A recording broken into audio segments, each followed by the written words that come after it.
like, comment, and subscribe. So for this Let's Talk Jinx, we're going to try something really fast, actually, to kind of get you in and out the video, because it is a patch day. It is patch 11.12 notes. Usually we talk about things that either affect Jinx or direct changes to Jinx, neither of which are really on this patch. So we're just going to talk about a few quick things to look out for, because maybe it'll affect your Jinx games regardless.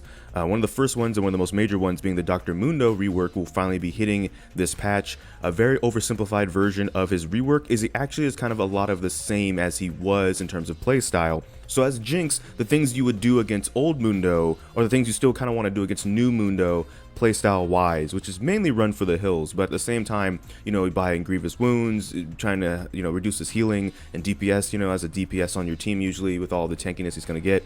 Those are all still things you're going to still want to do against Dr. Mundo. So Aphelios, an actual AD carry, so the Jinx Aphelios matchup is going to be affected.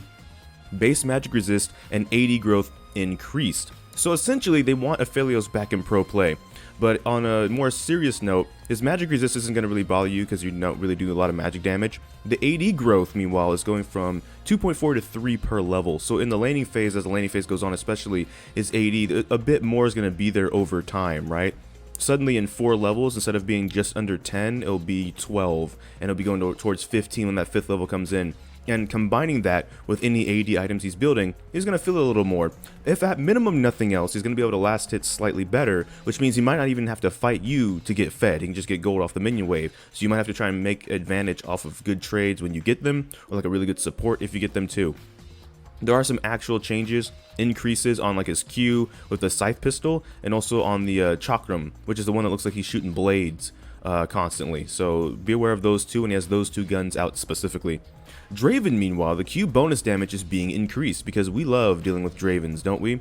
To be fair, Draven hasn't really been around too much depending on who you ask, so he probably is in a spot where he could use a little bit of love, and they're giving it to like the one thing that if you're really good at juggling his axes, you actually take advantage of this. So to be honest, you might still not see Draven a lot unless it's like a Draven player, in which case take the Jinx Draven match the way you would if you're a Jinx main going against not just a flavor of the month Draven, but a Draven main. So keep that in mind. There was a Kai'Sa change where the cool cooldown is being increased early. Basically, if you've seen pro play, Kai'Sa is kind of she's kind of a thing again in pro play, just like Ezreal, like we called that Ezreal was going to be when they buffed him, you know, last patch. Kai'Sa, meanwhile, they're kind of doing something a little bit about. With their Q, by the way, if you're in the minion wave, the Q missiles should target the minions. Not if you're standing like in front of the minion wave, like you're thinking you're the Power Rangers and you're Red Ranger. You want to be behind the minions, though, as much as you can. And the Q, if she's trying to trade with you and use that to trade with you, will hit the minions more so than they will hit you. So keep that in mind, regardless of the cooldown being increased or not. If you just really want to ruin her day, basically, ruin her day by saying, hey, your cooldown's been increased, and I also kind of dodged it anyways, so that must suck, huh? You can't dodge, you know, getting clicked on in long-range missiles, I should say. I was going to say wrist rockets because I made the Power Ranger reference, and then my mind went Star Wars Battlefront 2 back from 2005 for some reason. But yes, that's really kind of it except for Varus. Last but not least, speaking of pro play, W maximum bonus damage decrease. Varus has become so powerful in pro play that he's actually on the ban list quite a bit too. So now, maybe it's a little bit more of a better spot, and he won't get banned as often, and won't really be, hopefully, flavor of the month.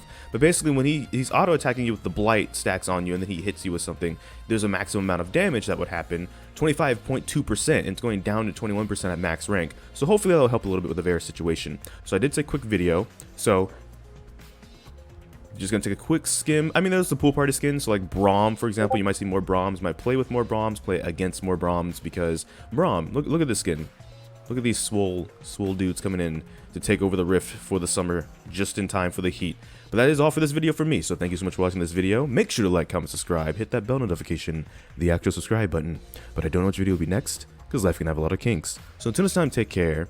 GG, get jinxed. Thank you for watching, and enjoy pizza responsibly.